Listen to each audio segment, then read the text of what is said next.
They smirked when she walked into the gun range-worn jacket, scratched case, no reputation to her name. The men whispered. The veterans folded their arms, and even the clerk expected nothing. But by the time her last shot echoed, silence replaced the laughter. She hadn't just held her own, she shattered the Marine instructor's long-standing record. Word spread. Doubters lined up to challenge her. And even the man whose name once ruled the board returned to witness the truth. Who was this woman no one expected, and how did she turn mockery into a legacy no one could erase? The gun range smelled of burnt powder and old coffee, the kind that lingered in the corners of the lobby long after the last pot had cooled. It was a Saturday morning, and the regulars had already claimed their usual places.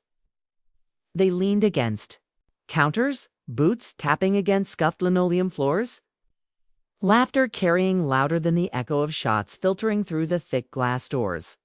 The place had a rhythm on days like this, a pattern that repeated itself with predictable ease. Boast about scores, tease the newcomers, load magazines, shoot. And brag again. The walls were cluttered with posters, hunting trips from 20 years ago, faded silhouettes of deer mounted on yellowing paper, and a single laminated sheet that mattered more than all the rest. It bore the name of Gunnery Sergeant John Hale, retired Marine, with the number that had never been beaten. 500 points, 50 rounds, flawless. The men glanced at it often, like parishioners looking toward an altar. It was less a record and more a declaration that this range had a king, and everyone else was here to pay tribute. They were loud in their confidence. Stories of past hunts turned into arguments about which rifle handled recoil best. A few tossed playful insults back and forth, voices echoing in the cramped lobby. Someone mimicked a new shooter's flinch from last week, earning chuckles and backslaps. It was all performance, a camaraderie held together by exaggeration and the unspoken assumption that this space belonged to them. Then the door opened. The air shifted just slightly as the hum of conversation faltered. A woman stepped inside, shoulders squared against the cold outside, carrying a rifle case that had seen better days. Her jacket was worn, faded along the seams from years of use. Her jeans were plain, not the kind that suggested money or vanity, just the kind that lasted. Her boots scuffed against the floor as she moved forward, unhurried, unsmiling. She walked as though she had not come to be seen, but her entrance had already pulled every eye in the room. Heads turned, though not with welcome. One man leaned closer to his friend, whispering something under his breath that earned a stifled laugh. Another smirked openly, his gaze sliding down the case in her hands as if to say it was more toy than weapon. The atmosphere shifted from laughter to curiosity tinged with condescension. She wasn't one of them, and in this place, that was enough to make her an outsider. The case she carried was scratched. Corners dulled from years of being dragged in and out of vehicles, across gravel, through doors that never opened smoothly. It wasn't polished or adorned with stickers the way some of the regulars decorated theirs. It looked used, practical, the kind of case that said nothing about the person carrying it except that they didn't care much for appearances. But appearances were everything here, and the men's smirks sharpened. She didn't flinch under their eyes. She stepped to the counter, signed her name in the logbook with a steady hand, and slid her driver's license toward the clerk. Her voice when she spoke was quiet, but even betraying neither nerves nor bravado. Still, the clerk's brow lifted just slightly, surprise flickering before he nodded and passed her the key to a lane. Behind her, the murmurs grew. Looks like she brought her knitting needles, someone muttered, just loud enough for others to hear. Another man chuckled, shaking his head. Bet you won't even load the mag, right? Their voices weren't meant for her, not directly, but they carried easily in the small space. She ignored them. She heard the words, her expression didn't. Show it. She lifted the case again, gripped it firmly, and walked toward the double doors leading to the range. The smirks followed her, the same way smoke follows fire. Every step seemed to invite more judgment, more whispers, But she walked on, steady, like a person long accustomed to being underestimated. The door closed behind her with a hollow thud. The laughter resumed, but softer this time, tinged with the unspoken promise that they would watch and they would laugh again when she missed. The range, for all its noise, had a way of amplifying silence too. And in that silence between shots, every eye would find her. None of them noticed the way her grip never wavered. None of them recognized the steadiness in her posture, the kind of steadiness not born from practice on weekends, but forged in places where missing a shot meant death. They didn't know her name. They didn't care to. To them, she was just another woman trying to play at a game that belonged to men. But in time, the smirks would fade. The laughter would die.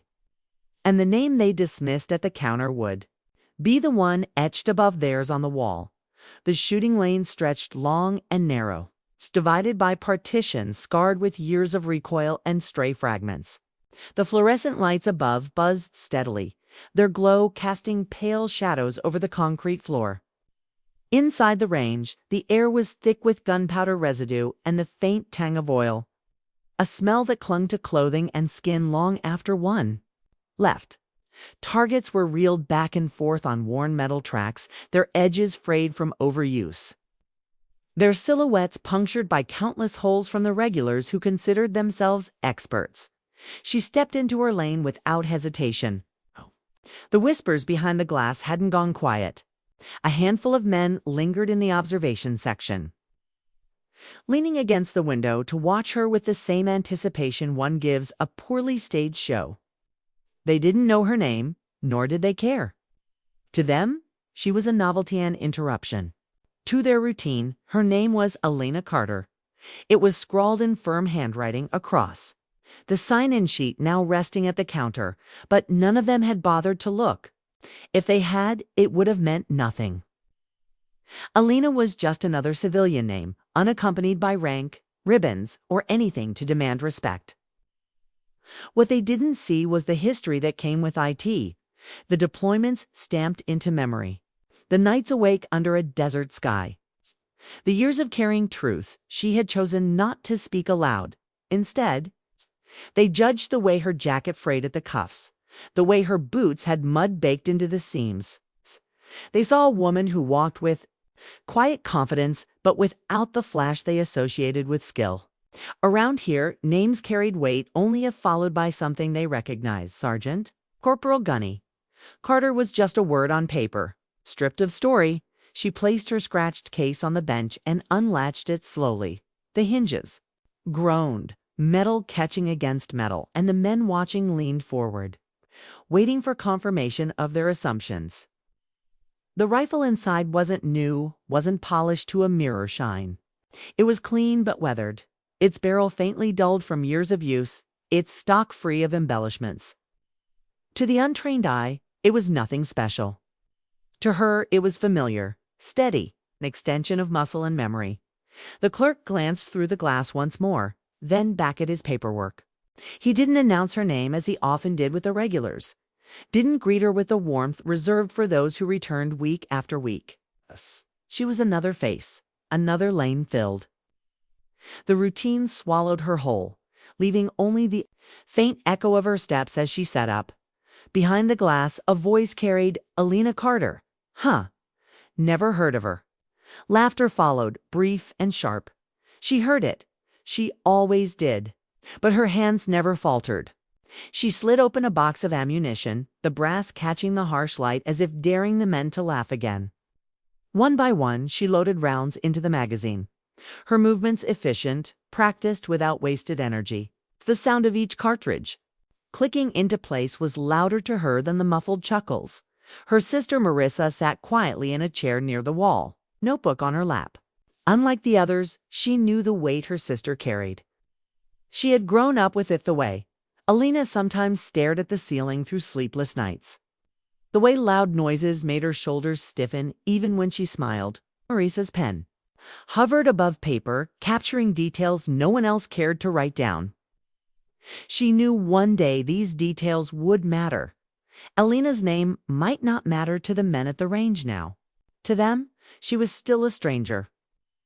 But names have a way of outlasting mockery when tied to deeds. She wasn't here to tell them who she was. She was here to show them. And when the first shots rang out, it wouldn't be the laughter they remembered. It would be the name they hadn't cared to learn. Elena Carter. The gun range had its share of clutter bullets card partitions, outdated posters, racks of ear protection, and safety goggles stacked in bins. But none of that held the attention of the regulars as much as the sheet of paper tacked carefully to the far wall behind the counter. It was laminated, though the edges had begun to curl and the ink had faded slightly with time. Still, the bold lettering remained clear enough for everyone who entered to read Marine Gunnery. Sergeant John Hale, 50 rounds, 500 points. It was more than a record. It was a monument. Every man who signed in at the counter glanced at it at least once, sometimes with admiration, sometimes with resignation.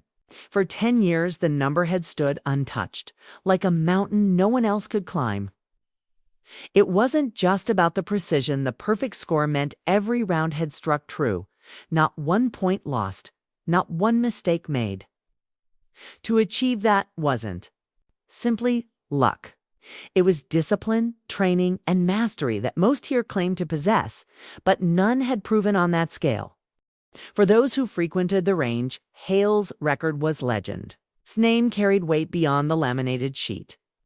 Even after retirement, he still trained there on weekends, walking with the same clipped posture that marked decades of service. He wasn't just the instructor, he was the yardstick by which every man measured himself. When newcomers came, the regulars pointed to the record with casual pride. That's the standard, they'd say. Don't bother chasing E-tool. Never touch it. Elena Carter's eyes found it as she unpacked her rifle. She didn't need to stand close to know what it said. The murmurs from the men had already told her. The record wasn't just on the wall, it was in their voices, their gestures, their assumptions. It hung over the range like an invisible banner, reminding everyone where they stood. And for her, it was a reminder of something else. Numbers on paper could dictate respect far more than stories ever could. Through the glass, she caught sight of Sergeant Hale himself. He stood near the counter, arms folded, listening as one of the men retold the story of the day he set the record. The details changed with each retelling. Sometimes it was windy that day. Sometimes the lights had flickered. Sometimes he had been sick and still triumphed. But the conclusion was always the same. Perfection, untouchable. Hale never corrected them.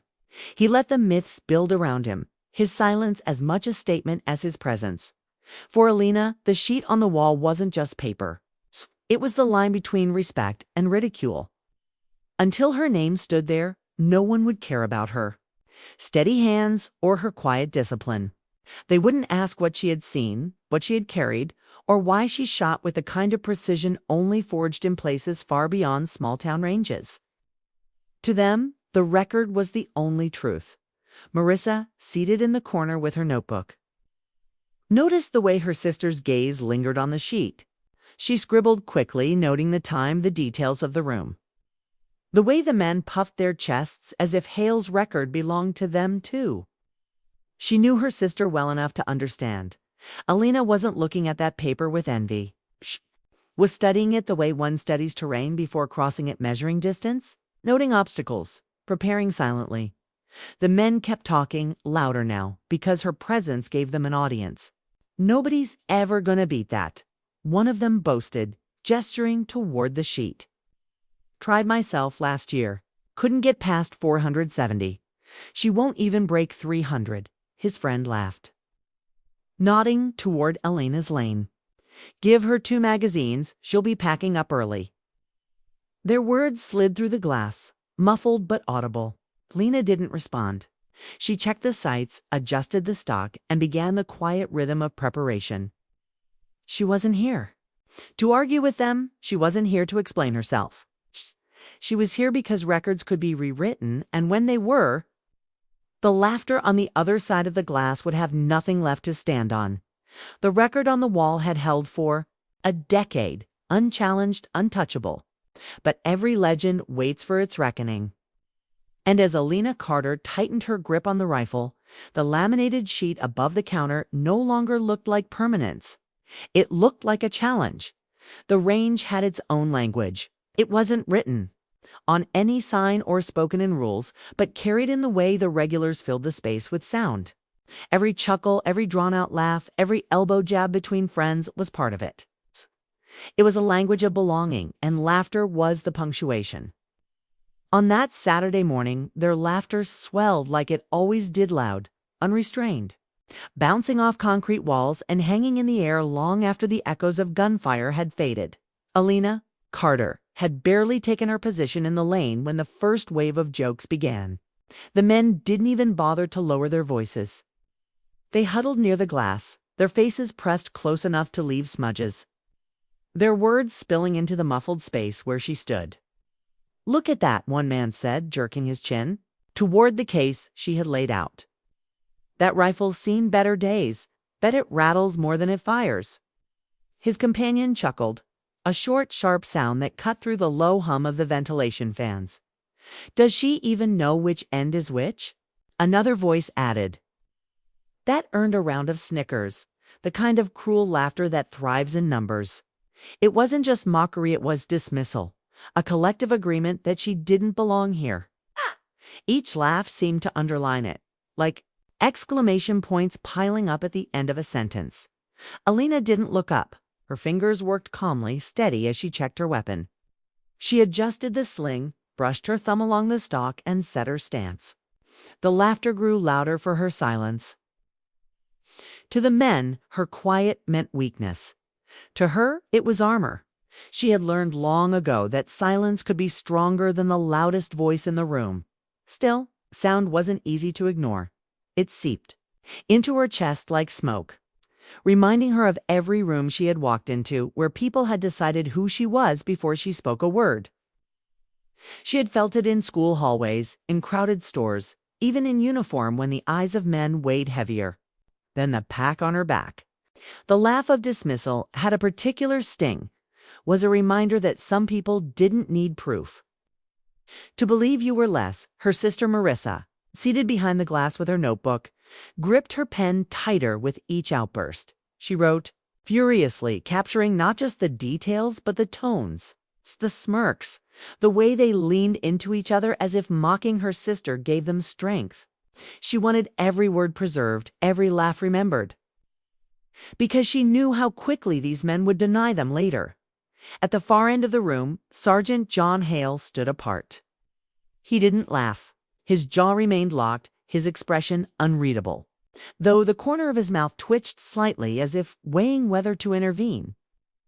He had heard the laughter before, countless times, whenever a newcomer stepped up with too much confidence or too little skill. Usually, the laughter was justified. Usually it ended with targets riddled haphazardly, with shooters packing up early in embarrassment. But something in the woman's movements caught his attention. She wasn't flustered, she wasn't rushing. Her breathing was measured, her grip precise. He noticed what the others didn't.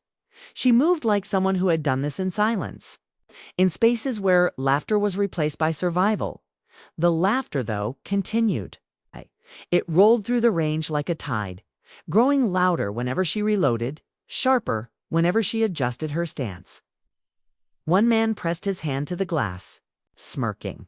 "Watch this. She's gonna flinch on the first shot. I'll put $20 on it." His friend slapped the bet into his palm, and the circle of men roared with approval, their voices rising above the muffled thud of distant gunfire. Inside the lane, Elena exhaled slowly. She had heard words mockery didn't rattle her the way mortar once had, didn't shake her bones the way helicopters once thundered overhead. But still it pressed against her, a reminder that here in this civilian space, respect had to be bought, not with sacrifice, but with scorecards.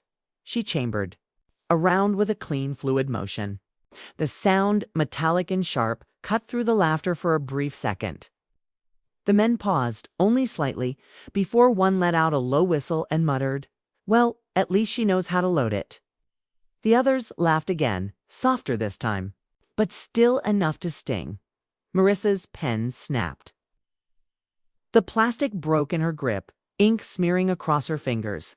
She bit down on her lip, fighting the urge to stand, to slam the notebook shut and shout through the glass that they didn't know her sister.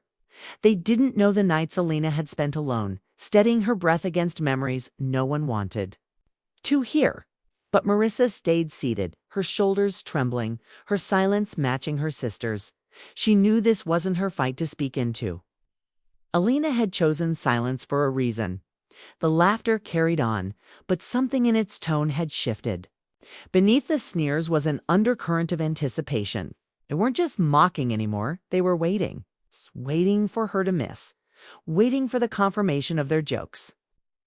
The laughter had become a bet against her, and every chuckle was another coin tossed into the pot. Elena Carter set her sights, finger brushing the trigger. The noise behind the glass no longer mattered. What mattered was the target at the end of the lane. The same way it had mattered years ago when she had steadied her aim in places where laughter did not exist. And as the room filled with the sound of men betting against her, she'll let her silence speak louder than their noise. The gun range had always been Sergeant John Hale's kingdom. Even in retirement, he carried himself with the air of a man who still gave orders that others obeyed. Furs, the clerks, even the owner himself treated him like the foundation on which the place stood. His record on the wall was only part of it. The rest was in the way he moved, shoulders square, boots planted firmly. Every gesture measured as though the weight of uniform. Discipline had never left his frame. Hale's presence filled the room without effort. He wasn't. Loud didn't need to be. When he walked into the lobby, conversations bent toward him. Men, straightening unconsciously, their voices pitched louder in hopes of catching his ear. He wasn't cruel about it, but he wasn't generous either. Respect was currency, and he held the purse. That morning, Hale had arrived early. He always did. He'd already fired his warm-up rounds, neat clusters that made the paper targets look perforated by a machine rather than a man. The observers had murmured appreciatively, as they always. Did no one expected less from him? He spent the rest of the morning in the observation area, leaning against the counter, listening to the easy laughter of the regulars. He rarely joined in the jokes, but his silence was approval enough. When Elena Carter walked in, Hale noticed her immediately, though not in the way the others did. His eyes tracked her with the instinct of a man who had trained countless recruits, who could tell in seconds whether someone carried confidence or fear. He saw the worn jacket, the scratched case, the way she moved with no hurry but no hesitation. He saw the smirks gather, the laughter sharpen. And though he didn't join them, he didn't stop them either. His years in the corps had taught him one thing: a range was a proving ground. Words meant nothing until rounds hit the paper. Still, something about her unsettled him. Not her appearance, he had seen every type of shooter walk through those doors, but her calm. Newcomers flinched. They fumbled with paperwork, dropped loose cartridges, adjusted their ear protection 3 times before they even stepped into the lane. She had done none of that. She signed her name, took her key, and walked forward as though the laughter at her back hadn't touched her. Hale recognized that kind of calm. 'Twasn't confidence. 'Twas experience. The men around him fed off each other's noise. They pointed, whispered bets, laughed too loud. Hale listened, jaw tight, saying nothing. He didn't approve, but he didn't interfere. Not yet. The corps had hardened him to mockery. Boot camp thrived on it. A recruit's ability to endure scorn was as telling as his ability to fire a weapon. Part of him wanted to see how she would handle it. Would she buckle? Would her shots scatter wild on the target, confirming the jokes? Or would she hold steady? He crossed his arms, shifting his weight slightly as he watched her. The rifle she drew from the battered case caught his attention. It wasn't cheap, despite the wear. A Springfield M1A. If his eyes didn't deceive him, civilian model. Yes, but heavy, precise. A weapon for someone who knew how to respect it. He narrowed his eyes. Most hobby shooters came with sleek black ARs tricked out with attachments they barely understood.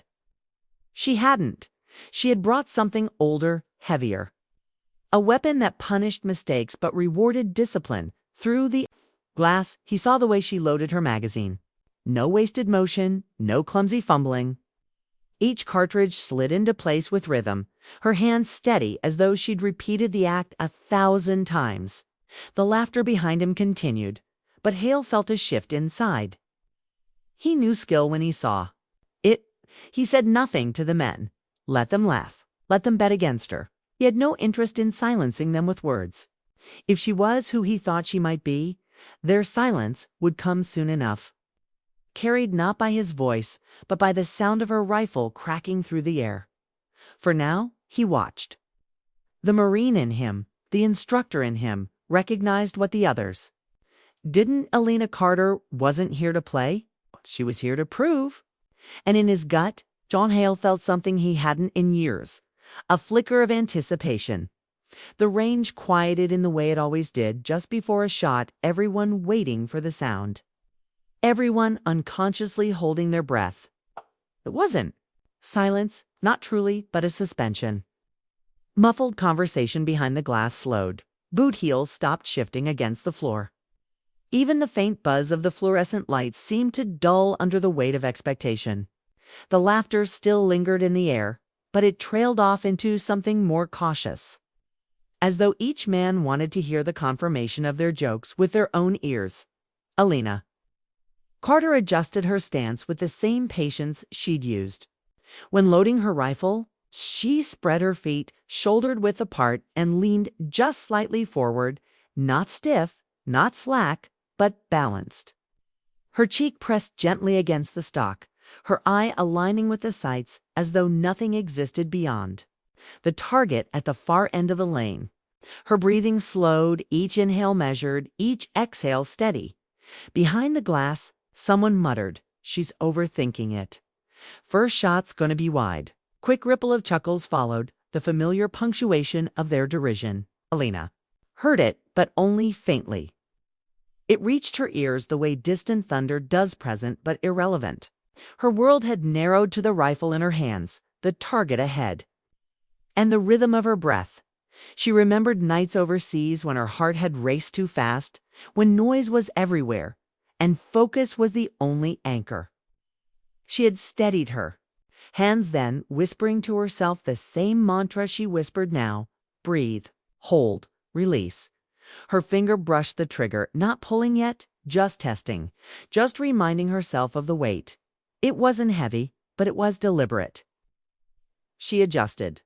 Her shoulders inhaled once more, and let her lungs empty slowly. Then, with a motion so slight it barely seemed to exist, she pressed back. The crack of the rifle broke the suspension like glass shattering. The sound surged down the lane, sharp and uncompromising, reverberating against concrete walls. The target jolted against the impact, paper quivering on its thin wires. Smoke curled faintly from the barrel, dissolving quickly into the ventilation system above. For a fraction of a second, there was no laughter, no mutters. Just the lingering echo of the shot. Elena didn't look up.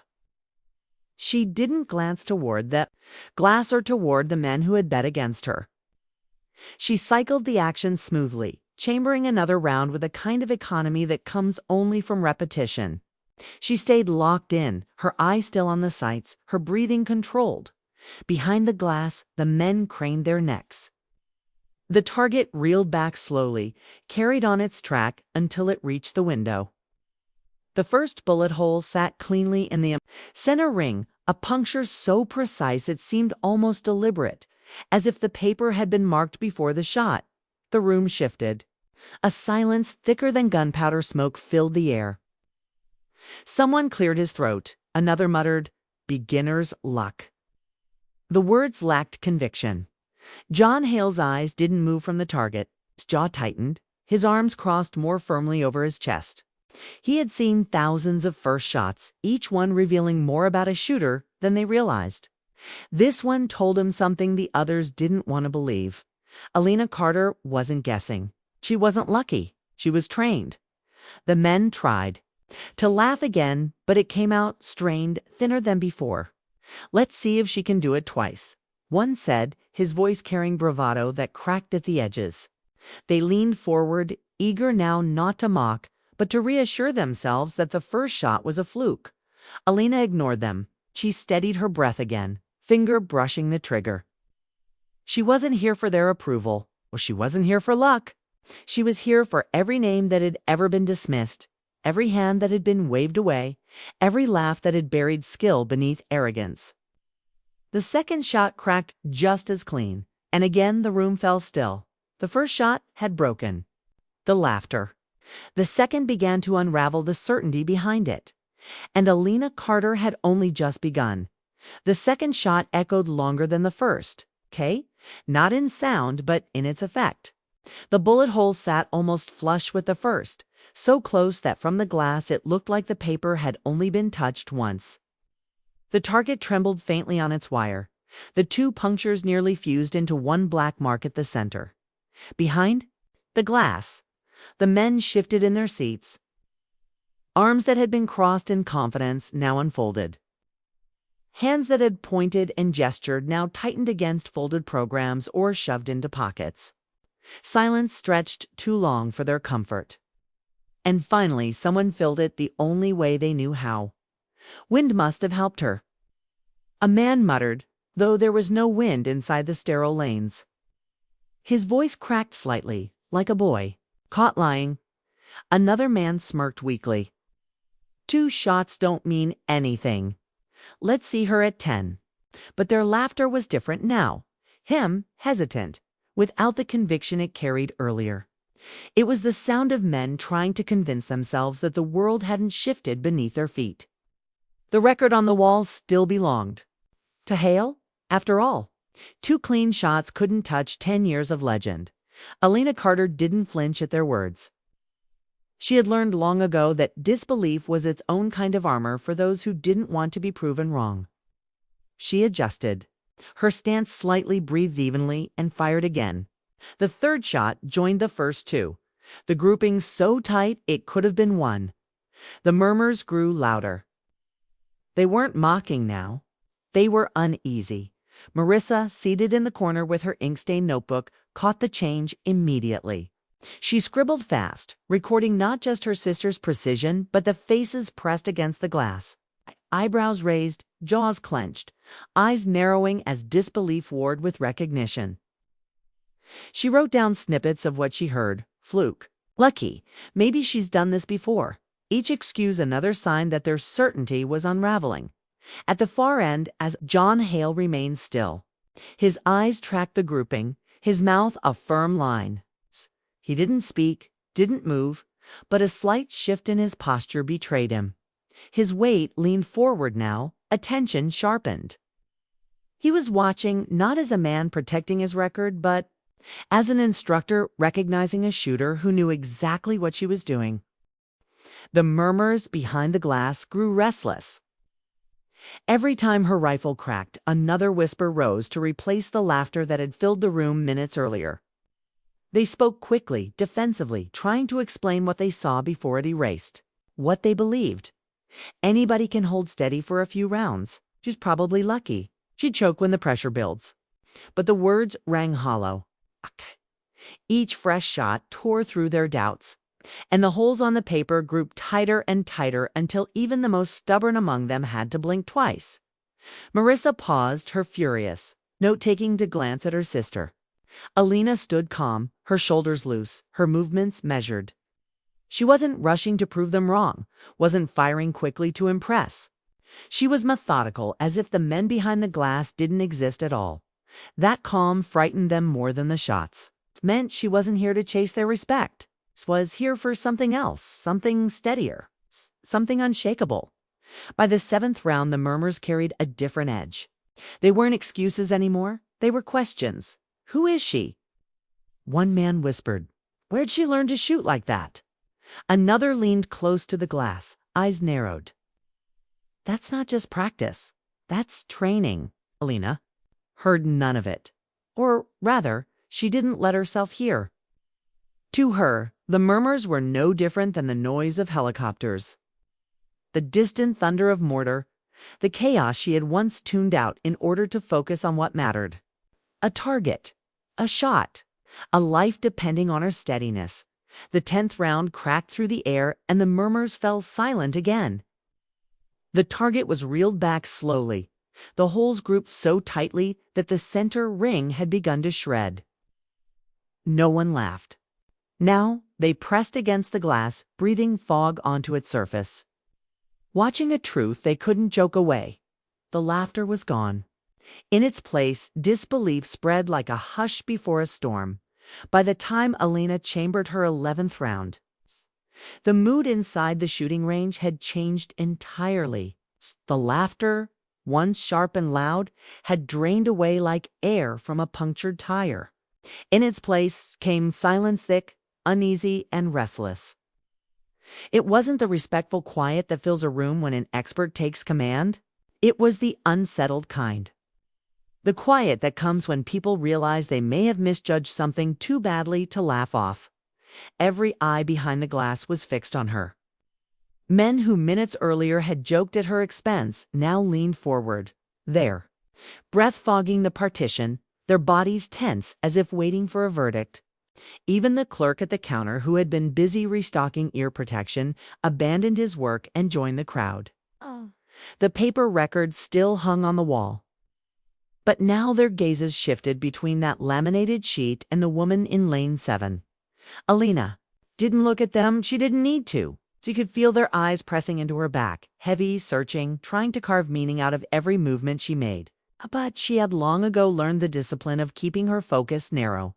The target was all that mattered. The rifle rose again, steady in her grip, her cheek firm against the stock, her breathing deliberate dot through the glass. Marissa scribbled feverishly in her notebook. She captured the details the way one man's arms had dropped from a confidant, fold to hang limply at his sides, the way another tapped his fingers against the glass as if to release nervous energy. She noted the clerk's furrowed brow, the sudden stillness of conversations that had filled the lobby before. More than anything, she recorded the atmosphere, how the air itself seemed thicker, how each shot carved silence deeper instead of breaking it. John Hale had not moved. Arms folded, jaw tight, he watched with the steady gaze of a man who had once measured recruits by their ability to endure scrutiny. But even he felt it, the weight of every eye now pressing not only on her but on him. If her grouping held, if her score climbed higher, it would be his name on the wall that trembled. For 10 years the range had measured itself by his perfection. And now one woman with a battered case and a worn jacket was threatening to redraw the line. Elena fired again. The cracks snapped across the room, and another hole appeared, almost touching the last. The murmurs started once more, not mocking, this time but astonished. "That's impossible," someone whispered. "Nobody shoots that clean this far in." Another leaned toward his friend, lowering his voice as though afraid the sound itself might disturb her rhythm. "She's not even flinching. Look at her, steady as stone." The weight grew heavier with each shot. It wasn't just pressure, it was something more primal. They weren't watching a shooter anymore. They were watching a shift, a rewriting of hierarchy, and they couldn't look away. Each pull of the trigger pressed the possibility further, that the untouchable record wasn't untouchable after all. Marissa caught her sister's face in the brief pause between shots. Calm, not smug, not strained, just calm. As if this were nothing more than another day, another repetition of a skill honed in silence. To Marissa, it was breathtaking. To the men behind the glass, it was unnerving. Calm under pressure wasn't luck. It was the mark of someone who had carried weight far heavier than their judgment. The 15th shot landed. The target's center was ragged now, shredded where her rounds had clustered with surgical precision. The murmurs stopped altogether. The silence returned, thicker this time, as though the whole room had run out of excuses. Elena exhaled. chambered the next round, and let the rifle rest for a moment against her shoulder. She could feel the weight of every eye pressing against her, but she did not bow under it. She carried it the way she had carried every unseen burden before, quietly, steadily, without demand for recognition. The range had never been this quiet. Not when Hale set his record, not when veterans gathered to compare scores, not even during safety briefings. This was different. This was the kind of quiet that comes when history leans close enough for everyone to feel its breath. And in that, silence with the weight of every eye fixed on her. Elena Carter prepared to fire again. The lobby had always been a fortress of confidence. Men carried themselves there as if their scores were badges of honor, as if every paper target ripped down at the end of a session were a trophy worthy of display. They laughed easily, argued over calibers, and reminded newcomers of who owned the record on the wall. But that fortress began to crack the moment Elena's bullets carved tighter holes in the center ring. By her 16th shot, the fractures were clear. The first sign was subtle shoulders that slouched where they once squared. Men who had leaned proudly against the glass now leaned away, arms falling loose at their sides. Their laughter had dried up, replaced with half-finished sentences that trailed into silence. She miss one soon, one man muttered, but his voice lacked conviction. Another nodded quickly, too quickly, as if agreeing before the thought could collapse. Under its own weight, Marissa sat in the corner, watching, recording. Her pen caught every shift, the tapping of a boot against tile, the nervous clearing of throats, the sudden hush that swept across the group after each shot landed true. She wrote down not only their words, but the absences, the jokes that no longer came, the bets that no one repeated. Silence, she noted, had become its own admission. On the far wall, the record board gleamed under the fluorescent lights. John Hale's name sat proudly at the top, his grouping immortalized in a laminated sheet.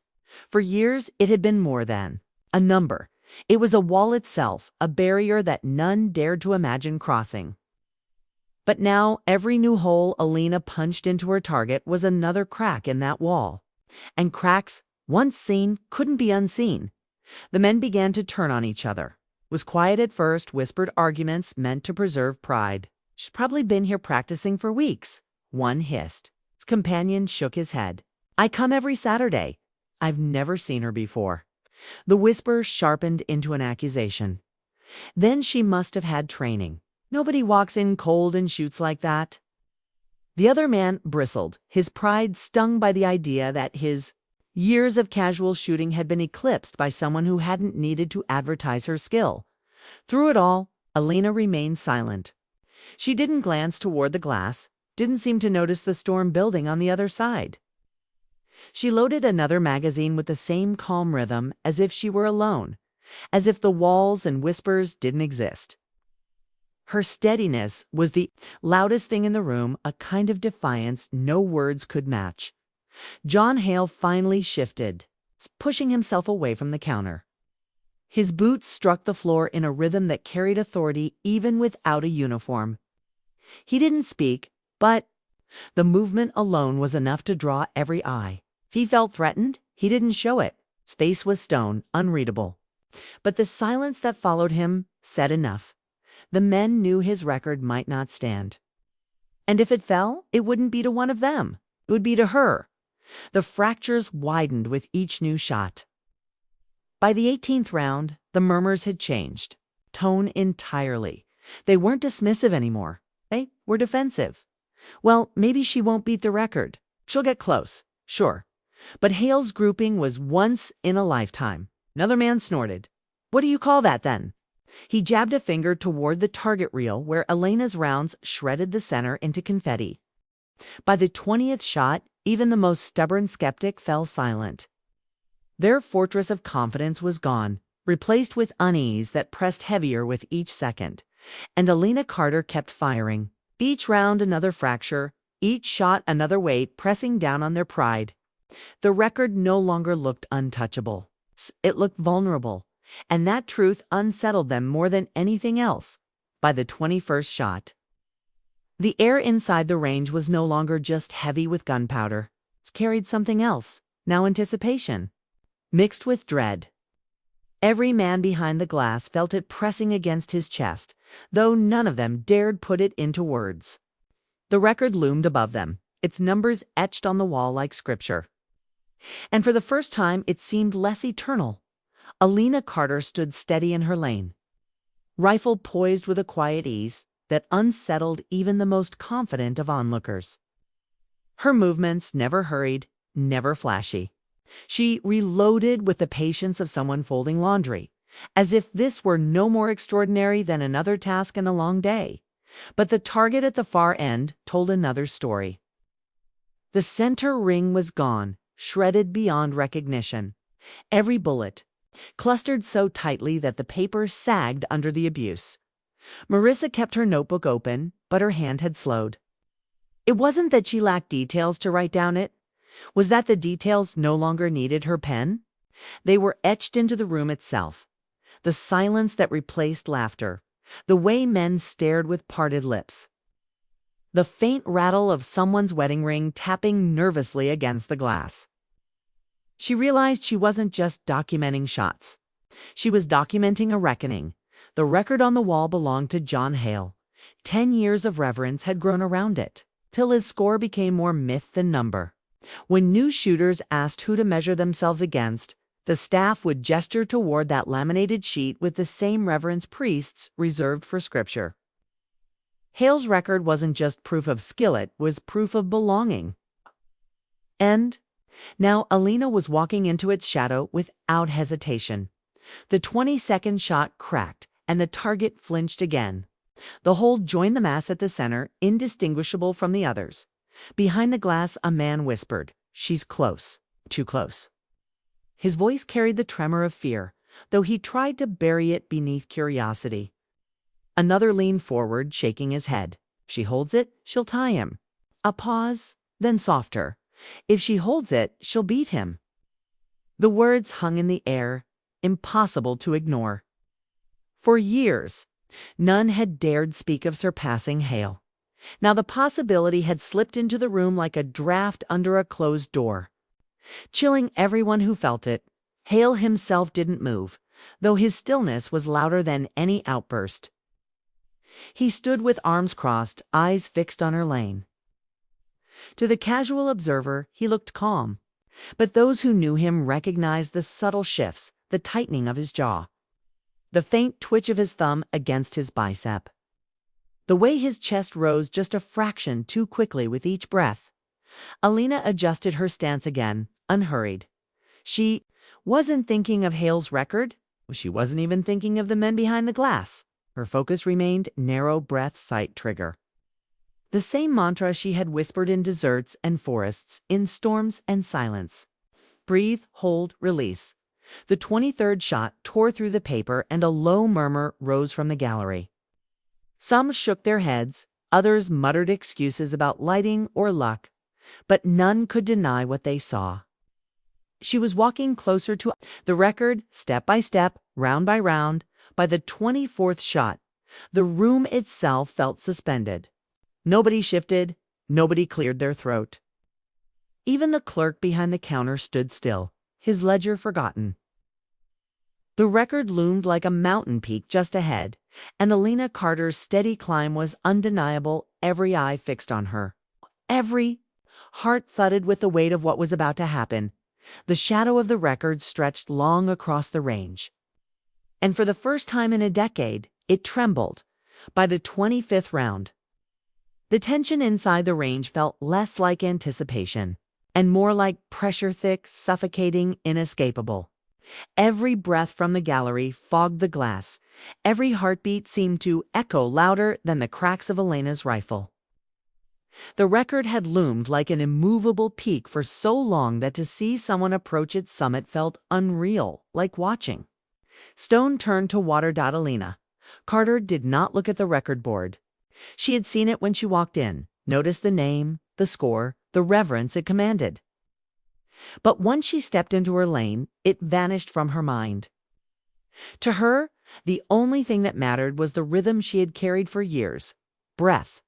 Sight, trigger, release. Nothing else, but for everyone else, that board was all they could see.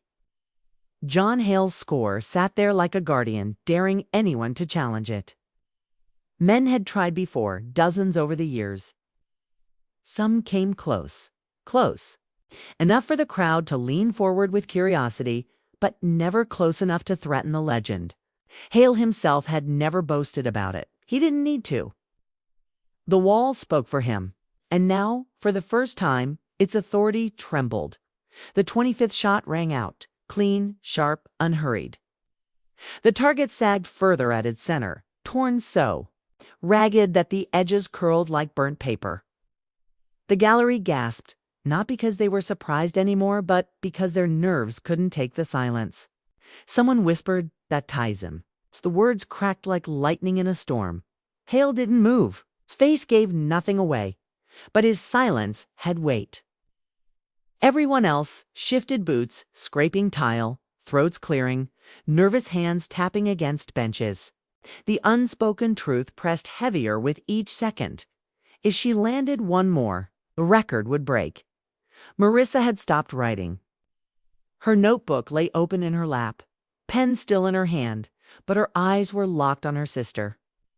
For years she had watched Elena move through life as though carrying something unseen, something heavier than words. And now she understood it was this. The discipline, the steadiness, the quiet defiance. Elena wasn't here to prove anyone wrong. She was here to prove herself right. Elena exhaled slowly, chambering her next round. Her hands moved with the same patience as before, unshaken by the weight pressing against her back. The murmurs behind. The glass no longer reached her. She stood as though alone, as though the record, the gallery, the man whose name crowned the board, all of it had dissolved. Only the target remained. She raised the rifle again, cheek pressed to the stock, eye aligned with the sights. Her breathing slowed, steady, deliberate. She squeezed, not pulled, the trigger. The 26th shot cracked. The room fell silent. Utterly silent. The target reeled back, trembling on its wires. The center, already shredded, now bore another mark, clean, precise, undeniable. It was enough. It was more than enough. A murmur rippled through the gallery, not mocking now, not defensive, but awed. "She beat it," someone whispered. "She beat Hale." The words spread, repeated in low voices until the whole room seemed to hum with all eyes turned to John Hale. For 10 years, he had been the unchallenged peak of their hierarchy. Now his record lay broken before them. His jaw tightened, his eyes fixed on the target, but still he said nothing. Silence, in that moment, was the loudest response he could give. Elena lowered her rifle.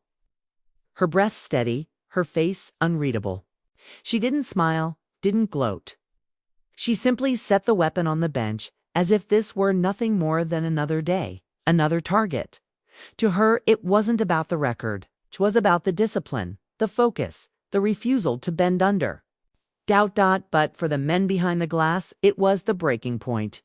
The laughter that had carried them at the start of the day was gone. In its place was something raw respect, reluctant perhaps, but inescapable. The record had fallen. And with it, so had their certainty.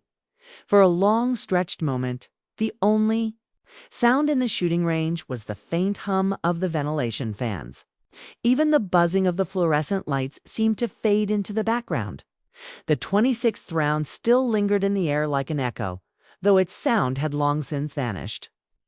What remained was silence, heavy, unyielding, as if the entire room had been caught holding its breath. Elena lowered her rifle gently onto the bench. Her hands moved with care, not because they trembled, but because she had been trained by life, if not by institutions, to treat tools with respect. She straightened slowly, rolled her shoulders once, and stood with the calmness of someone who had done nothing extraordinary. She did not look at the target. She did not need to. She knew, behind the glass, no one moved. Men who had laughed at her entrance now stood frozen, their arms hanging awkwardly, their mouths slightly open as though words might tumble out if they could only find the right ones. But no words came. Their fortress of confidence had collapsed and the rubble left them speechless. Marissa pressed her notebook closed. Her hand hovered over the cover as if debating whether to write one last line, but her eyes remained on her sister. She didn't need ink to capture this. The image would stay with her. Elena standing steady in the lane, rifle resting, silence bowing to her presence. The clerk finally broke the stillness. His pen slipped from behind his ear and clattered to the counter. The sound jolted the gallery, but no one scolded him. Instead, heads turned back to Hale. Everyone wanted to see how he would respond. Name had ruled the wall for a decade, and now that wall bore a scar he could not ignore. John Hale remained still. Arms crossed, face unreadable, eyes locked on the shredded target. He had trained men who thought themselves unbreakable and watched them falter. He had seen recruits fail under pressure, watched others rise. But this was something different. A civilian, a woman no one had recognized, had walked in with an old case and dismantled his record with the precision of a surgeon. Finally, someone in the gallery whispered she did it. The words were barely audible, but they spread like sparks in dry grass. Another voice followed. She beat the record, and then another, firmer. She beat Hale. The silence fractured. Men shifted uncomfortably, some muttering excuses. Maybe the target was misaligned. Maybe the scoring wire is off, but their voices lacked weight. The evidence was there, undeniable, hanging in torn paper at the end of the lane. Marissa leaned forward, her voice soft but steady, loud enough for Elena to hear. They can't deny it. Not anymore. Lena exhaled, steady and calm, as if the silence had never pressed on her shoulders at all. She didn't raise her chin in triumph. Didn't let a smile betray satisfaction. To her, it wasn't about proving them wrong. It was about proving that she could still carry the steadiness she had fought so hard to preserve. The veterans in the room, the ones who had been quieter than the rest, nodded faintly. They recognized the discipline. They had seen it before, in fields where mistakes cost more than pride. Their nods spoke louder than applause. They knew what it meant to stay steady under eyes that doubted you. Hale shifted at last. His boots scraped against the tile as he stepped forward, every head turning to follow. He reached the glass, rested one calloused hand against it, and studied Elena with an intensity that made the rest of the gallery shrink. His face betrayed nothing, no anger, no pride, no defeat. Only acknowledgement. The silence deepened again. This time different. It wasn't uneasy, it wasn't hostile. It was recognition. Elena picked up her rifle case, slung it over her shoulder, and walked toward the exit with the same quiet patience she had carried through every shot. She didn't look back at the record board, at the glass, or at the faces pressed against it. She didn't need to. The silence followed her out the door, when the door swung shut behind Elena. The gallery seemed to release a breath it had been holding for too long.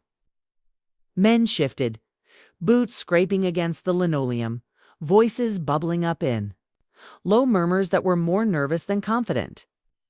But all of them stopped when John Hale finally moved away from the glass.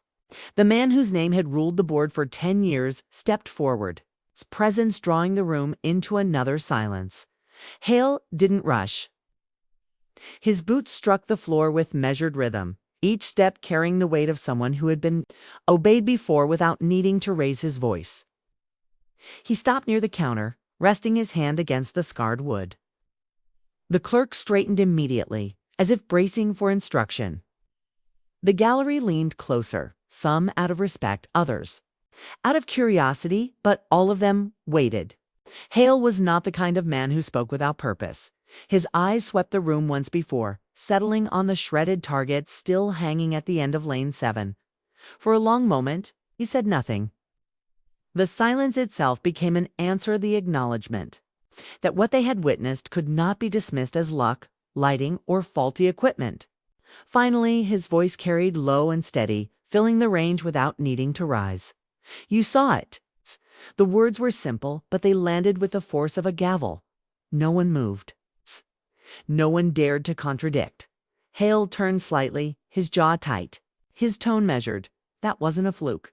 That wasn't chance. That was skill. Discipline, more discipline than I've seen in most men who've worn a uniform. The gallery shifted uneasily. Some glanced at the floor, others folded there, arms defensively, but no one spoke. Their laughter from earlier now sounded childish in their own memories. Marissa gripped her notebook tighter, her pen pressing against the cover, but unmoving. Her pulse raced. She had expected silence, perhaps bitterness, but not this. Hale wasn't just conceding. He was testifying. The veteran continued, his gaze sweeping the group. For 10 years, that board has carried my name. Heard the jokes, the talk, the pride about it. But let me tell you, something records aren't meant to stand forever. They're meant to be tested. And today. His eyes flicked back to lane 7. Today it was tested. The words fell heavy. Some nodded reluctantly, others bristled as though their pride demanded resistance. But Hale pressed on, his voice firm. You all laughed when she walked in. I heard it. I saw it. Worn jacket, beat-up kisu, thought that meant she didn't belong here. His jaw tightened. That's the kind of arrogance that'll get you killed on a battlefield. Never underestimate someone because they don't fit your picture of what strength looks like.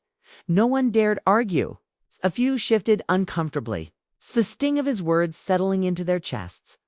Hale placed both hands on the counter now, leaning slightly forward.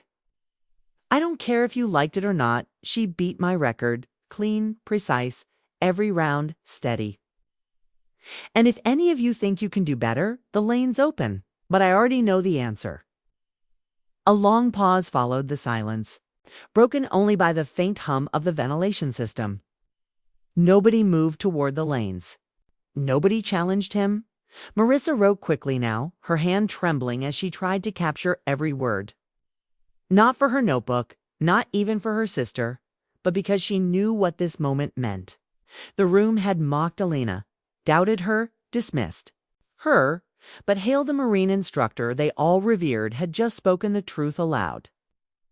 And in doing so, he had forced the rest of them to face it. When Hale finally straightened, his face softened not much, but enough to carry weight. She earned it, he said quietly. Don't forget what you saw today. The gallery stood in silence once more, but this silence was different. It wasn't dismissal, it wasn't arrogance. It was respect, however reluctant, however forced. And, with those words, John Hale stepped back, leaving the room to reckon with the truth he had carved as sharply as any bullet. The gallery emptied slowly, as if no one wanted to be the first to break away. Men who normally strutted out with laughter and bragging rights now lingered by the racks of ear protection or shuffled near the vending machine pretending to need water. Their voices had dropped low, the volume of a room after a sermon, where no one quite knew how to talk without breaking the fragile weight left behind. John Hale's words hung over them like smoke. She earned it. Don't forget what you saw today. He hadn't raised his voice, hadn't scolded, but the quiet authority of his tone carried farther than a shout. None of them could dismiss it. Not when the target still hung downrange, torn into ragged threads by Elena Carter's unerring precision. For years, these men had come here on Saturdays. Their ritual almost sacred. Shoot a few rounds, compare groupings, trade stories. Rib one another with exaggerated tales, if not perfect shots. The record on the wall had always been their ceiling. Hale's name was a safe symbol of excellence, intouchable, a way to measure themselves without ever being threatened. But now the ceiling had cracked, and with it so had their comfort. One man, thick-set with a ball cap, pulled low, muttered, "Maybe she just had a good day." The words slipped out, but even he didn't sound convinced. Another shook his head, rubbing the back of his neck. You don't stack rounds like that by luck. That wasn't a good day. That was years. The clerk, still behind the counter, cleared his throat. His voice carried less authority than Hale's, but enough to ripple through the uneasy crowd.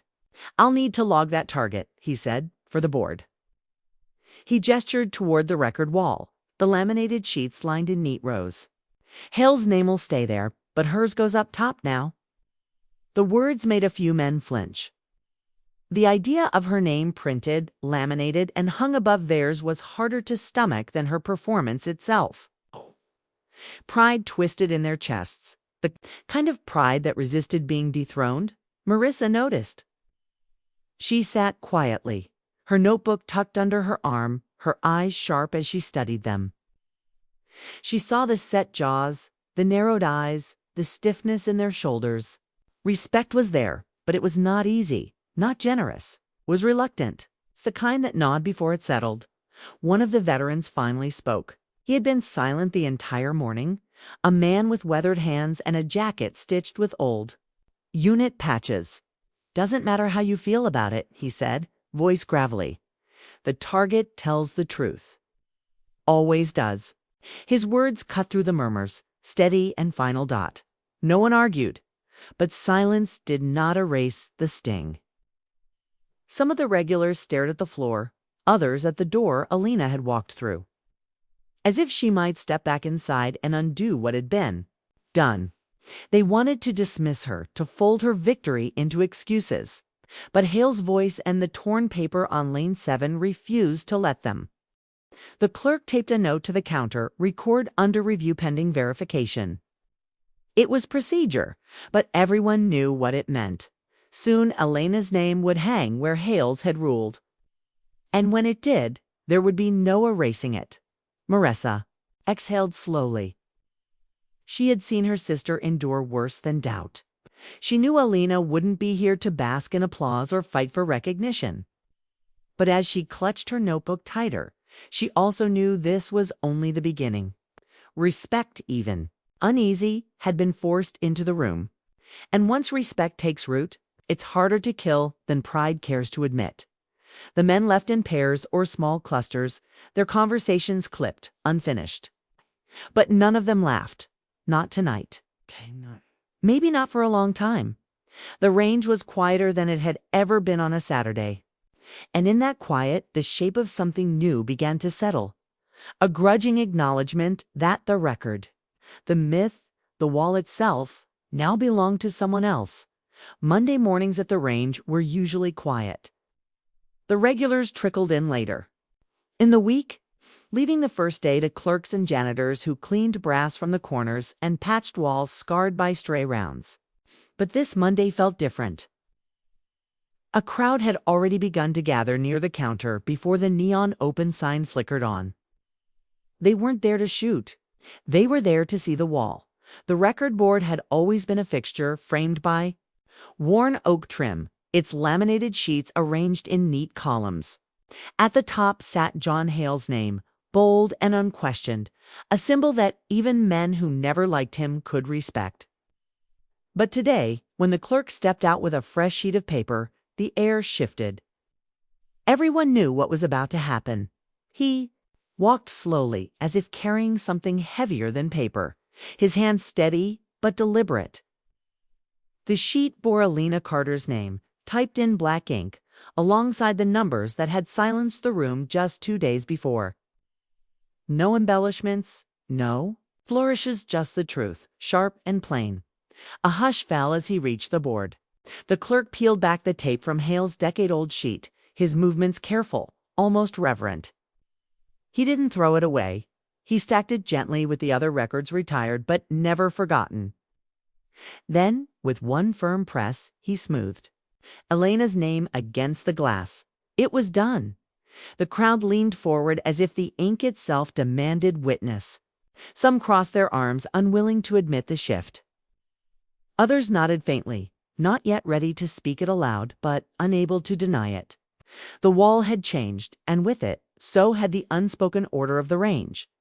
Marissa stood a few steps back, notebook clutched to her chest. She felt the ripple pass through the room, saw the grudging respect etched into faces that had once been amused by her sister's jacket, Her case, her silence. Now those same faces stared at the board with unease, some, even with awe. She wrote nothing. This was not a moment to reduce to ink.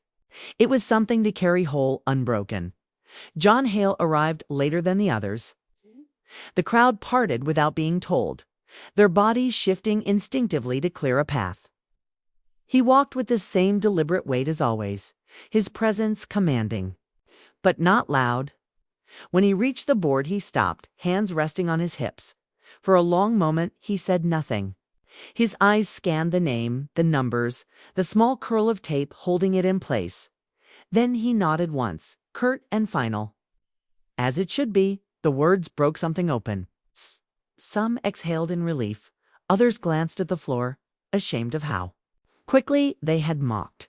Few muttered excuses about conditions or luck, but their voices rang hollow now. If Hale himself had accepted it, there was nothing left to argue. The clerk stepped back, wiping his hands against his apron. "Board's official now," he said, his tone less announcement than acknowledgement. "Carter's on top." The crowd slowly dispersed, but the weight of what they'd seen followed them out the door. Conversations lingered in parking lots, carried into diners and barbershops. The story spread faster than the ink on the page could dry.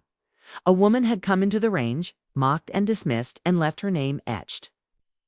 Where no one else had managed to place it, Marissa lingered by the wall after the others left.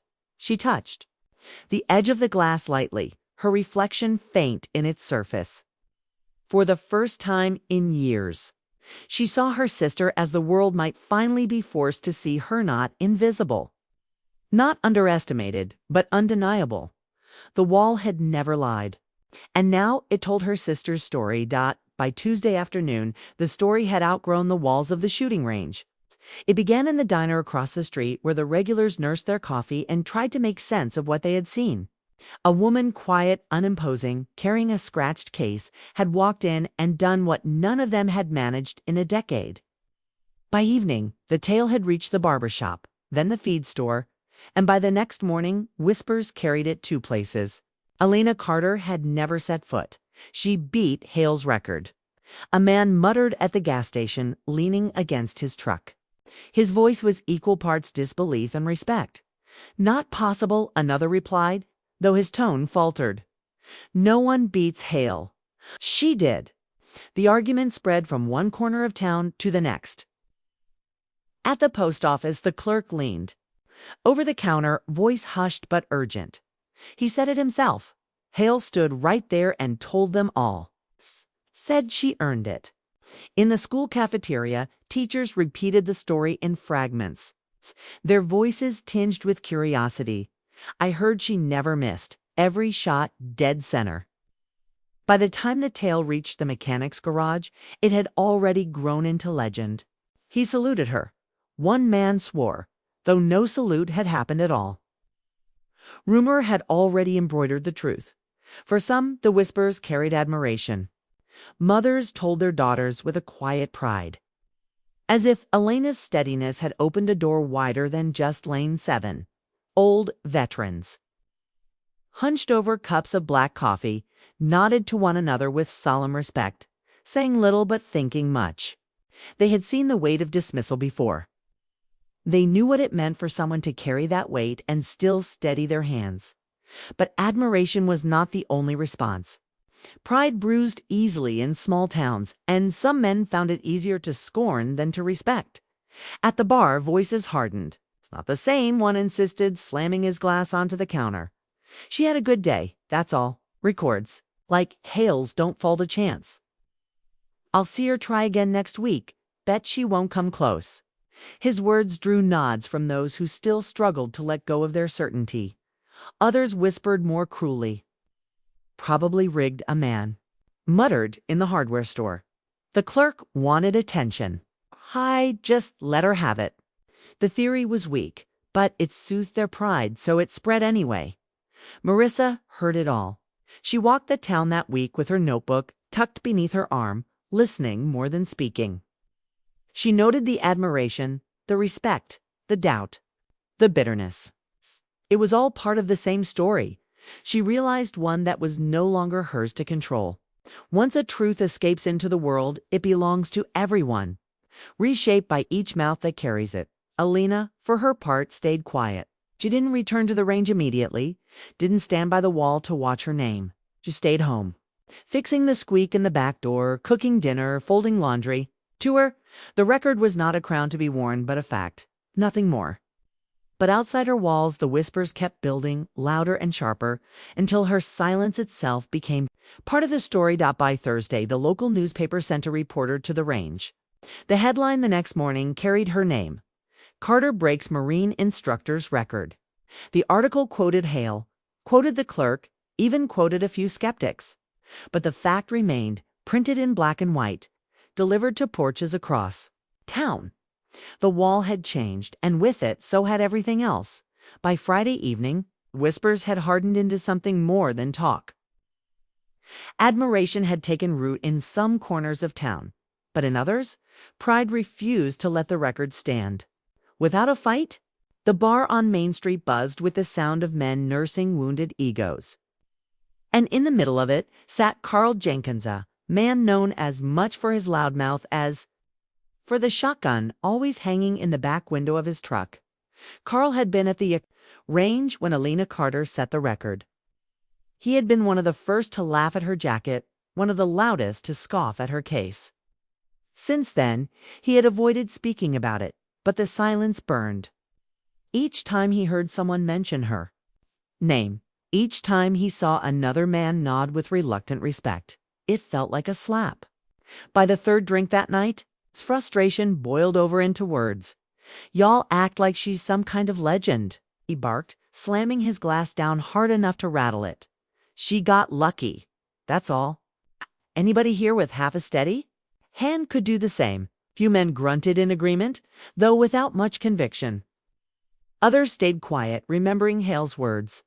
Carl mistook their silence for weakness and pressed on. "I'll tell you.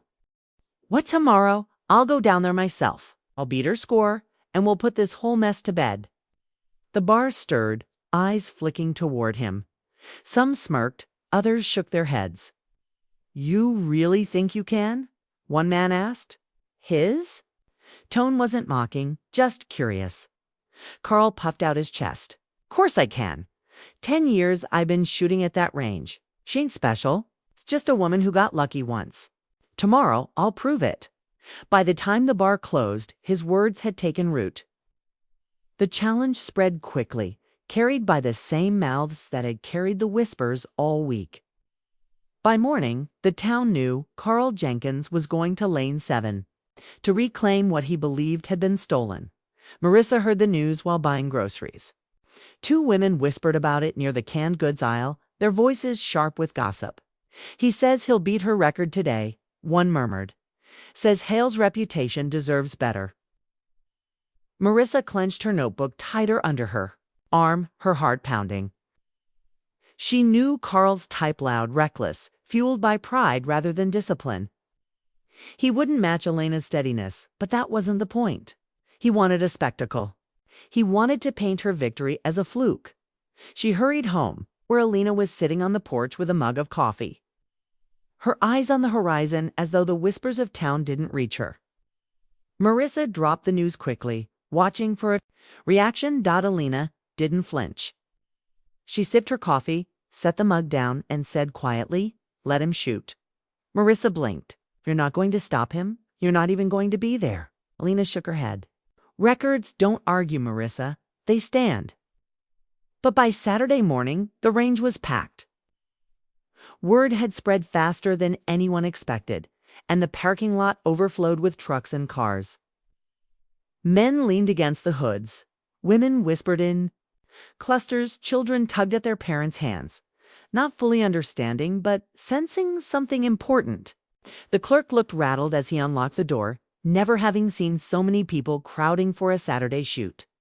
Carl arrived late enough to draw attention. His truck rumbling into the lot, his swagger heavy and deliberate, carried his case.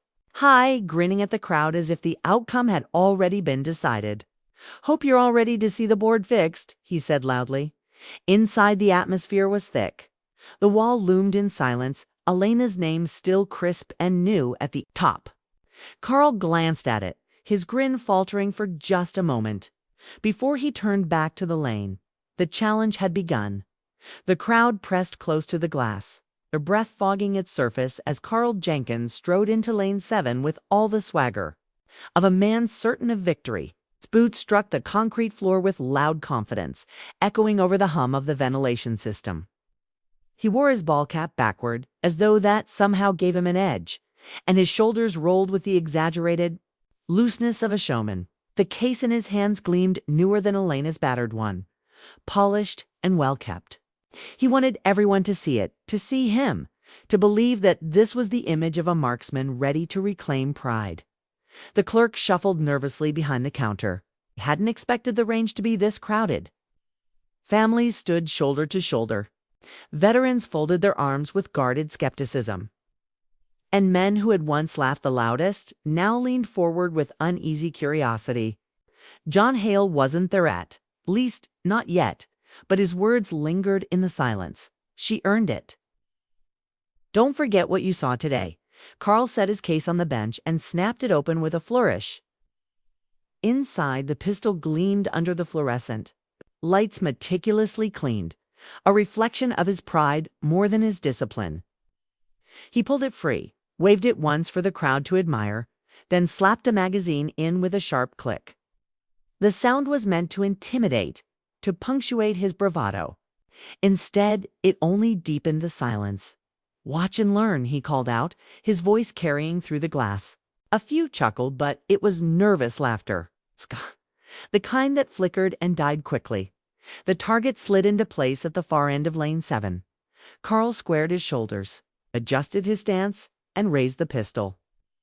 He held it with one hand at first, lowering it quickly to wipe a bead of sweat from his brow before gripping it tighter with both. The crowd waited, every pair of eyes locked on the lane. The first shot cracked through the air, echoing off the walls. Smoke curled lazily from the barrel. The target twitched, but not in the center. The hole appeared wide of the bullseye, near the edge of the ring. Murmurs rippled through the gallery. Doc Carl fired again. Another shot, another miss from the center. He gritted his teeth, adjusted his stance, tried to breathe steadier, but his movements betrayed him. His arms tightened, his shoulders rose, and the shots came too quickly. The rhythm was off bravado, pushing where discipline should have steadied by the 5th round. The murmurs had turned into quiet disbelief. None of the shots had touched the bullseye. A few clustered loosely together, but most were scattered across the paper like buckshot from a distance.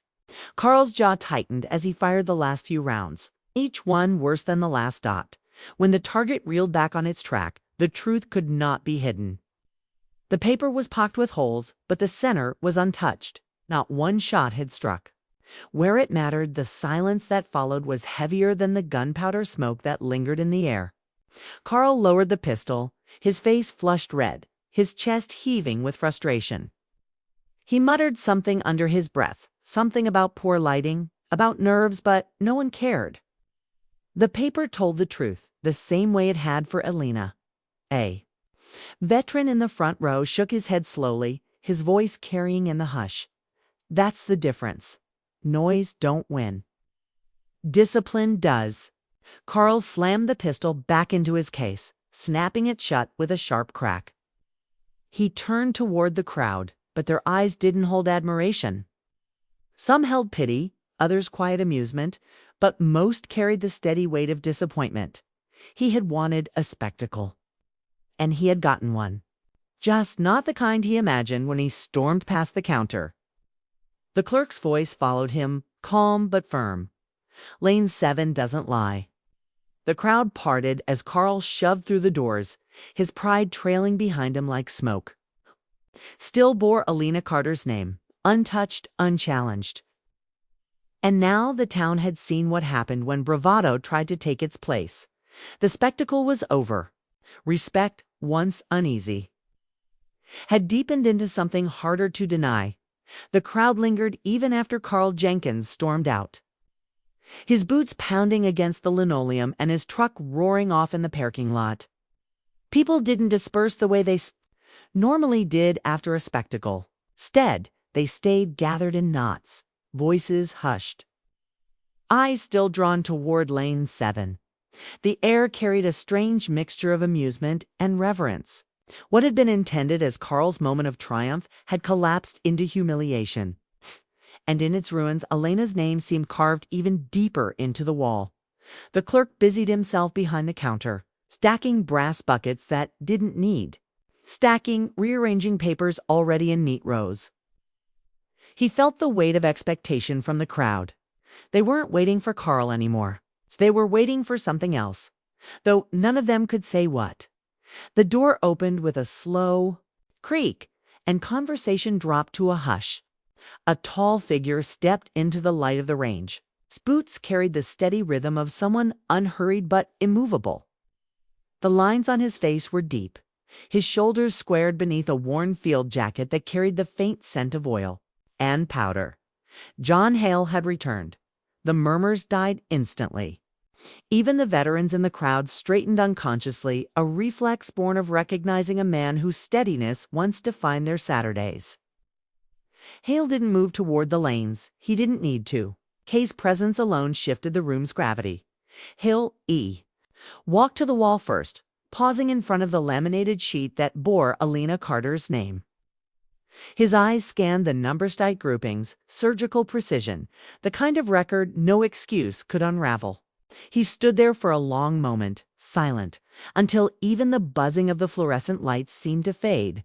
When he finally turned, his voice carried easily, calm, but edged with something that demanded attention. "I heard there was a challenge," he said. He didn't raise his tone, but every ear in the room caught it. A few men muttered about Carl, their words uneasy. Hale held up one hand, and the room stilled again. Records aren't beaten by noise. They're beaten by steadiness, by discipline, by respect for the lane and the target. What I hear, he gestured toward the glass, is that steadiness wasn't shown today. The silence grew heavier. Some lowered their eyes, remembering their own smirks when Elena had first stepped into lane 7. Others shifted uncomfortably, unwilling to meet Hale's gaze. Hale looked back at the wall. "Her name belongs there," he said simply. "And until someone matches it with more than words, it will stay there. That's how this place works. Always has." The clerk swallowed hard, nodding faintly. The veterans near the front row nodded, too slowly, as though confirming what they already knew but needed to hear aloud. Hale stepped closer to the counter, his presence towering without effort. "You all mocked her when she walked in. Some of you mocked her when she walked out. But she put her shots where it mattered, and none of you have. Respect isn't given. In this room, it's earned. And she earned it." The words carried like a verdict. The crowd shifted, some with shame, others with reluctant agreement. Marissa, standing quietly in the back, felt her chest tighten. Hearing Hale speak of her sister with such certainty felt heavier than the applause of a crowd. This wasn't sentiment. 'Twas fact, spoken by the very man whose record had been untouchable for so long. Hale rested one hand on the edge of the counter, his voice dropping lower but still firm. "You want to argue? Fine. Pick up a pistol, take your lane, and prove it. But until you can put holes in the paper like she did, you'll keep your mouths shut." No one moved. The silence was almost reverent now, the kind that followed sermons, or the last note of a hymn. For the first time, the record on the wall wasn't just ink and numbers. It was an untouchable truth, guarded by the very man it had replaced. Hale tipped his head once, a gesture both final and unyielding. Then he turned and walked back toward the door. The crowd parted without a word, their eyes following him until he was gone. Elena's name remained. And with Hale's return, it had been sealed by Sunday morning. The story had traveled far past the walls of the range. What began as whispers in a diner and mutters in a barber shop had crossed county lines. People who had never set foot in Lane 7 now spoke her name over breakfast tables and at church steps, repeating fragments of what they'd heard. Each retelling bent the truth slightly, but the heart of it remained unchanged. A woman no one expected had stepped into the range and beaten John Hale's record. The local newspaper had published a modest article, but by the time the presses ran, copies were already being passed from hand to hand. Farmers tucked it in their shirt pockets. Mechanics pinned it to bulletin boards in garages.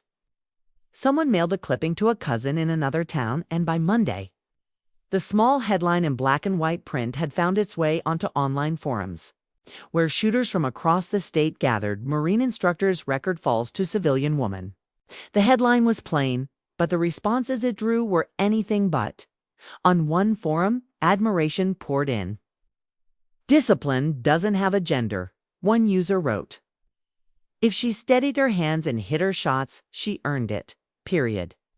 Another added, "Records aren't about who you are when you walk in. They're about what you leave on the paper. Respect to her." But not all voices were kind. Doubt rose quickly, often from those far removed from the truth. "Bet it was a fluke." One scoffed. "One good day in the lane. Let's see her do it again." Others went further, spinning theories that bordered on conspiracies. The clerk rigged the targets. K threw the record on purpose, or worse, that it never happened at all. Distance gave them freedom to mock without consequence. Yet for every voice of doubt, there were others rising in defense. Veterans who had been at the range that day quietly stepped into comment threads, their words carrying weight. "I was there," one wrote simply. "She earned every point." No elaboration, no drama. Just truth laid bare. Back in town, the conversations deepened. In the diner, older men who had once scoffed now argued over the details of her grouping, recalling shots they had never bothered to pay attention to before. At the feed store, women spoke with quiet pride, telling their daughters about Elena Carter as if her name now belonged in the same breath as Hale's. And at the church steps, even the pastor mentioned her in passing, weaving her steadiness into a sermon about unseen strength. Elena herself remained absent from the noise. She didn't check the forums, didn't read the paper twice, didn't linger at the range to soak in the recognition. She stayed in her quiet routines, sweeping the porch, fixing her tools, helping Marissa with errands. Her silence puzzled some, frustrated others. But to those who knew her best, it made perfect sense. For Elena, the record had never been about attention. It had been about the lane, the target, the steadiness of her hands. Nothing more. Marissa, however, felt the storm more keenly. She carried the newspaper folded in her bag, rereading the article until the ink smudged faintly at the creases. Each time she overheard doubt whispered in a shop or muttered in a parking lot, she clenched her jaw, biting back words. She wanted to defend her sister, to shout down every rumor and lie. But Elena's calm words echoed in her mind. "Records. Don't argue, Marissa. They stand." And so she held her tongue, even as she watched the story spread like fire in dry grass by the week's end. The echo had grown louder still. A regional shooting magazine picked up the story and its headline, carried it even further. "Unknown marksman shatters decade record." The article used her name, though in smaller print, but it was enough. Her story had left the town. What none of them knew not yet was that the echo would reach farther still, beyond counties, beyond states, into circles where records mattered, not just for pride, but for legacy. The quiet woman who had walked into Lane 7 with a scratched case and faded jeans had unknowingly stepped into history's larger ring, and history was waiting to see. She would fire again by the time, too. Weeks had passed. The whispers had turned into permanence. Elena Carter's name was no longer a rumor pinned to a range wall or a fleeting headline buried in the local paper. It had become something harder to dislodge into the town's memory, repeated enough times to cross from story into truth. Every Saturday, the range filled with men who wanted to see the record for themselves. They leaned close to the laminated sheet, tracing the numbers with narrowed eyes, trying to find some hidden mistake. Some brought their pistols, and Attempted to match her score, none came close. Case few managed neat clusters, but not at that distance, not with that consistency. Each miss only deepened the silence, reminding them that the wall did not bend for pride. John Hale returned more than once, always standing quietly at the back, his arms folded as he watched the attempts. He didn't speak often, but when he did, his words carried finality. "Records aren't erased by doubt," he said one morning, "only by better shooting. And none of you have done that." His voice left no room for argument. Oh. The veterans nodded. Even the skeptics lowered their eyes. Outside the range, the record took on a life of its own. At the diner, someone framed the newspaper article and hung it near the register. At the barber shop, men argued less about whether it had happened and more about what it meant. Some saw it as a shifty reminder that discipline and steadiness weren't bound by tradition or gender. Others muttered still. Their pride stung. But even they could not erase the numbers inked to the wall. Marissa carried her notebook everywhere, though she no longer needed to write every word. The story had escaped her pages, spreading beyond her reach. Yet she kept it close, knowing that memories fade unless someone guards them. She jotted down the dates, the reactions, even the silence that followed each failed attempt to beat her. Sister, one day she thought people might forget the details. But they would not forget the truth. Elena remained the same. She didn't linger at the range to bask in the murmurs. She didn't correct the rumors that twisted the story into legend. She stayed quiet, steady, living her days as she had before, fixing fences, folding laundry, carrying herself without fanfare. When Marissa asked her once why she never went back to Lane 7, Elena only shrugged. "The paper's still there," she said simply. That's enough. But the weight of her name grew heavier with each passing day. Not because she wanted it, but because others did. Young girls walked past the range with their fathers and pointed at the board through the glass. Mothers told their daughters about the woman who came in with a scratched case and walked out with the top score. Veterans who had once doubted now used her name as a measure of respect. "Shoot like Carter," they said quietly, was less a phrase and more a reminder. Steady. Hands, no excuses. Even the skeptics grew quiet over time. Pride had limits, and eventually even they had to admit what the wall declared. They could challenge, they could scoff, but the paper didn't lie. Numbers did not bow to rumor, and so the record stood. Days passed, then weeks, then months. Attempts came and went. Some scores landed close, but none surpassed hers. Each failure only sharpened the edges of her name, engraving it deeper into the board, into the range, into the town. Elena Carter had not sought recognition, but it had found her. And in the end, it was not the smirks, nor the laughter, nor even the silence of doubt that defined her legacy. It was the permanence of ink, the truth of holes punched clean through the center of a target, a record beaten, a name that couldn't be erased.